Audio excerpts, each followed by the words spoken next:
YouTuber Mukalappa Gayatri love marriage ವಿವಾದ ಮುಗಿಯುವಂತೆ ಕಾಣ್ತಾ ಇಲ್ಲ. ಲವ್ ಜಿಹಾದ್ ಅನ್ನುವಂತ ಆರೋಪಕ್ಕೆ ನವಜೋಡಿ ಗರಂ ಆಗಿದೆ. ನಾವಿಬ್ರು ಪರಸ್ಪರ ಒಪ್ಪಿಯೇ ಲಗ್ನವಾಗಿರುವುದಾಗಿ ಮತ್ತೊಮ್ಮೆ ಸ್ಪಷ್ಟಪಡಿಸಿದ್ದಾರೆ.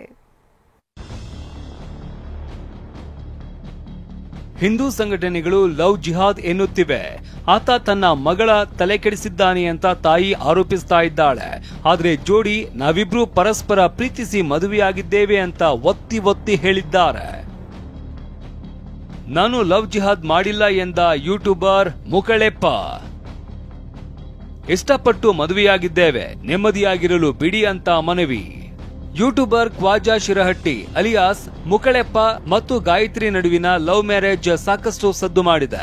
ಇವರಿಬ್ರು ಉತ್ತರ ಕನ್ನಡ ಜಿಲ್ಲೆಯ ಮುಂಡಗೋಡ ತಾಲೂಕಿನ ಸಬ್ ರಿಜಿಸ್ಟರ್ ಕಚೇರಿಯಲ್ಲಿ ಜೂನ್ 5ರಂದು ರಿಜಿಸ್ಟರ್ ಮದುವೆಯಾಗಿದ್ರು. ಈ ಮದುವೆ ವಿವಾದಕ್ಕೆ ಗುರಿಯಾಗಿದೆ. ವಿಚಾರಣೆ ವೇಳೆ ಯುವತಿ ಗಾಯತ್ರಿ ಮುಕಳೆಪ್ಪ ನನ್ನ ಕಿಡ್ನಾಪ್ ಮಾಡಿಲ್ಲ, ಸ್ವಇಚ್ಛೆಯಿಂದ ಮದುವೆಯಾಗಿದ್ದೇನೆ ಅಂತ ಹೇಳಿದ್ದಾಳೆ.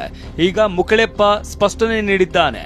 ನಾನು ಯಾವುದೇ ಲವ್ ಜಿಹಾದ್ ಮಾಡಿಲ್ಲ, ನನ್ನ ಧರ್ಮವನ್ನ ನಾನು ಪಾಲಿಸ್ತೇನೆ, ನನ್ನ ಪತ್ನಿ ಅವಳ ಧರ್ಮವನ್ನ ಅವಳು ಪಾಲಿಸ್ತಾಳೆ ಅಂತ ಹೇಳಿದ್ದಾನೆ.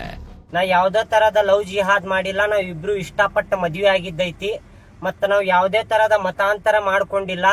ಇವ್ರು ಯಾವ ಧರ್ಮದೊಳಗೆ ಹುಟ್ಟ್ಯಾರಲ್ಲ ಅದ ಧರ್ಮದೊಳಗೆ ಹೋಗ್ತಾರ ಕಡೆ ತನಕನು. ನಾ ಯಾವ ಧರ್ಮದೊಳಗೆ ಹುಟ್ಟೇನಲ್ಲ ನಾನು ಕಡೆ ತನಕನು ಅದ ಧರ್ಮದೊಳಗೆ ಹೋಗ್ತೇನಿ.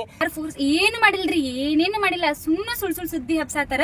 ನೀವೇನು ನಂಬಕ್ ಹೋಗ್ಬೇಡ್ರಿ. ಸ್ವತಃ ನಾವೇ ಇಬ್ರು ಗಂಡ ಹೆಂಡತಿ ಹೇಳಾತೇವಿ. ಇಬ್ರು ಪ್ರೀತಿಸಿ ಮದುವೆ ಆಗೇವಿ, 3 ವರ್ಷ ಪ್ರೀತಿಸಿ ಮದುವೆ ಆಗೇವಿ. ಧಾರವಾಡದಲ್ಲಿ ಯುವತಿಯನ್ನ ನಿನ್ನೆ ನ್ಯಾಯಾಧೀಶರ ಮುಂದೆ ಹಾಜರುಪಡಿಸಿ ಸ್ವಇಚ್ಛಾ ಹೇಳಿಕೆ ಕೊಡಿಸಲಾಗಿದೆ. ಇನ್ನು ಮಹಿಳಾ ಸಾಂತ್ವನ ಕೇಂದ್ರದಲ್ಲಿ ಇದ್ದ ಗಾಯತ್ರಿ ಮನವೊಲಿಕೆಗೆ ಪೋಷಕರು ಯತ್ನಿಸಿದ್ದು, ಅದೇ ಗಾಯತ್ರಿ ನಾನು ಮುಕಳೆಪ್ಪನ ಬಿಟ್ಟು ಬರೋದಿಲ್ಲ ಅಂತ ಹೇಳಿದ್ದಾಳೆ. ಈಗಾಗಲೇ ಮುಂಡಗೋಡ ಠಾಣೆಯಲ್ಲಿ ಮುಕಳೆಪ್ಪ ಸೇರಿದಂತೆ 7 ಜನರ ವಿರುದ್ಧ ಕೇಸ್ ದಾಖಲಾಗಿದ್ದು, ನನ್ನ ಮಗಳ ತಲೆ ಕೆಡಿಸಿದ್ದಾನೆ ಅಂತ ಗಾಯತ್ರಿ ತಾಯಿ ತಂದೆ ಆರೋಪಿಸಿದ್ದಾರೆ. ಈಗ ತಲೆ ಕೆಟ್ಟಾರಂಗ ಮಾತಾಡತಾಳ್ರಿ, ಒಂದೀಟು ಚಂದೆ ಮಾತಾಡ್ಲಿಲ್ರಿ. ಈಗ ಆಕಿದು ಮುಂದುವರ್ಸ್ಬೇಕ್ರಿ. ಅಂದ್ರೆ ಆಕಿ ತಲೆ ಒಟ್ಟು ವಾಶ್ ಆಗೋ ಮಟ್ಟ ನಾವು ಮುಂದುವರ್ಸಾರೋದೇವ್ರಿ. ಚಲೋ ಆಗಿ ನಮ್ ಕೂಡ ಚಂದ ಮಾತಾಡ್ಕೊಂಡು ಹೋದ್ರೆ ನಕ್ಕೊಂತ ಕರ್ಕೊಡ್ತಾರೆ, ಚಂದ ನಿಂತ ಮದುವೆ ಮಾಡ್ತಾನೆ.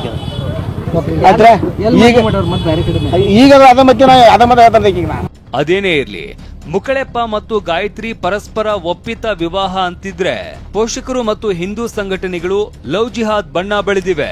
ಇದು ಅದೆಲ್ಲಿಗೆ ಹೋಗಿ ನಿಲ್ಲುತ್ತೋ ಗೊತ್ತಿಲ್ಲ. ಸಂಜಯ್, TV9 ಹುಬ್ಬಳ್ಳಿ.